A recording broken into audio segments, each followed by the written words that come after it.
एक सुंदर हरियाली से भरे राज्य में एक छोटा पर बहादुर चूहा राजा रहता था। चूहा राजा अपनी प्रजा से बहुत प्यार करता था और हर समस्या को खुद सुनता था। राज्य के लोग कहते थे, हमारे चूहा राजा सबसे ईमानदार और समझदार हैं।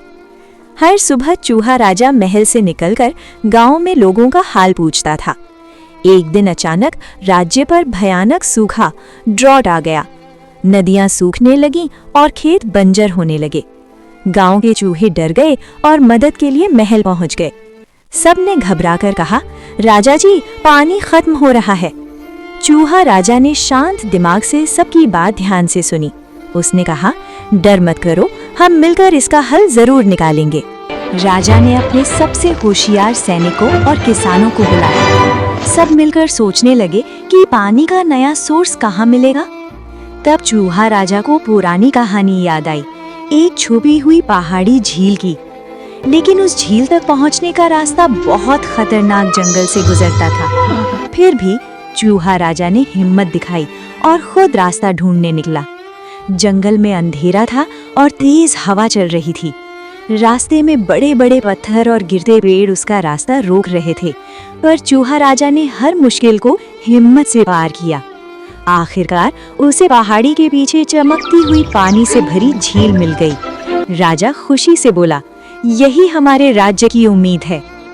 वो तुरंत वापस राज्य लौटकर सबको खबर देने लगा। सब चूहे खुशी से झूम उठे और राजा की तारीफ करने लगे। चूहा राजा ने सबको मिलकर पानी लाने के लिए एक कनाल बनाने को कहा। दिन रात मेहनत करके सबने झील का पानी राज्य तक पहुंचा दिया। धीरे धीरे खेत फिर से हरे भरे होने लगे, नदियां दोबारा बहने लगी और राज्य में खुशी लौट आई। सब लोग चूहा राजा की हिम्मत और बुद्धि की तारीफ करने लगे। चूहा राजा मुस्कुराकर बोला, ये सब हमारी एकता और मेहनत का फल है। उस दिन से राज्य और भी मजबूत और खुशहाल हो गया और चूहा राजा की कहानी हिम्मत और ईमानदारी की मिसाल बन गई। कुछ महीने बाद अचानक राज्य में एक नई मुसीबत आ गई। रात को गांव के अनाज के भंडार खाली होने लगे। सुबह लोग देखते तो अनाज गायब मिलता। गांव के चूहे डर गए और फिर से राजा के पास पहुंच गए। सब बोले, राजा जी, कोई रहस्यमयी चोर हमारा अनाज चुरा रहा है। चूहा राजा ने शांत दिमाग से सबकी बात सुनी। उसने तुरंत रात को खुद सच जानने का फैसला किया। उस रात चूहा राजा चुपके से भंडार घर के पास छुप गया। अचानक अंधेरे में एक बड़ा सा साया हिलता हुआ दिखाई दिया। चूहा राजा ने हिम्मत से उस साये का पीछा करना शुरू किया। वो गांव के बाहर पुराने खोखले पेड़ की तरफ जा रहा था। चूहा राजा धीरे से पेड़ के पास पहुंचा। अंदर से बहुत सारा अनाज जमा हुआ दिख रहा था। तभी अचानक एक चालाक बड़ा चूहा चोर बाहर आया। वो चोर कई दिन से राज्य का अनाज चुरा रहा था। चूहा राजा ने उससे रोककर कहा, ये गलत है। चोर हंसकर बोला, मुझे कोई नहीं रोक सकता। लेकिन चूहा राजा ने हिम्मत से उसका रास्ता रोक लिया। शोर सुनकर गांव के और चूहे भी वहां पहुंच गए। सबने मिलकर चोर को घेर लिया। उसने शर्मिंदा होकर अपनी गलती मान ली। चूहा राजा ने उसे सजा देने के बजाय सही रास्ता दिखाया।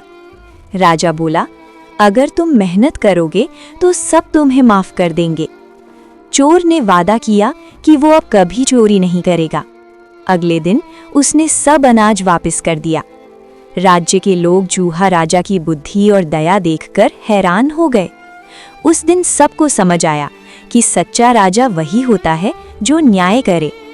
चूहा राजा का राज्य फिर से शांति और खुशी से भर गया और चूहा राजा की कहानी बहादुरी और इंसाफ की नई मिसाल बन गई। कुछ दिनों बाद जंगल से अजीब आवाजें आने लगी। रात को गांव के पास चमकती हुई आंखें दिखाई देने लगी। गांव के चूहे डरकर फिर राजा के पास पहुंच गए। सब बोले, राजा जी, जंगल में कोई रहस्यमयी जानवर आ गया है। चूहा राजा ने हिम्मत से खुद जंगल जाकर देखने का फैसला किया। रात में वो चुपके से जंगल की तरफ चल पड़ा। जंगल के अंदर बहुत गहरा अंधेरा था। अचानक पेड़ के पीछे दो चमकती आंखें नजर आईं। चूहा राजा रुक गया और ध्यान से देखने लगा।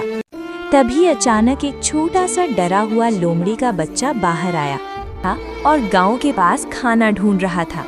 चूहा राजा ने उसे ध्यान से देखा और समझ गया कि वो खतरनाक नहीं है, लेकिन गांव वाले उसे देखकर और डर गए। कुछ चूहे बोले, इसे भगा दो वरना ये सबको नुकसान पहुंचा देगा। चूहा राजा ने सबको शांत रहने को कहा। राजा धीरे से लोमड़ी के बच्चे के पास गया। उसने उसे थोड़ा अनाज और खाना दिया। लोमड़ी का बच्चा खुश होकर शांत हो गया। चूहा राजा ने उसे जंगल में रहने की जगह दिखाई। धीरे धीरे लोमड़ी का बच्चा चूहा राजा का दोस्त बन गया। अब वो जंगल में रहकर गांव की रखवाली करता था। अगर कोई खतरा आता तो वो तुरंत चूहा राजा को बताता। एक दिन जंगल से सच में एक बड़ा खतरा आया। कुछ बड़े जंगली जानवर गांव की तरफ बढ़ रहे थे। लोमड़ी के बच्चे ने तुरंत चूहा राजा को खबर दी। चूहा राजा ने तुरंत सब गांव वालों को इकट्ठा किया। सब ने मिलकर एक चतुर प्लान बनाया। प्लान की वजह से जंगली जानवर गांव से दूर भाग गए। सबको समझ आया कि दोस्ती और समझदारी सबसे बड़ी ताकत है, और चूहा राजा की कहानी फिर से एक नई मिसाल बन गई।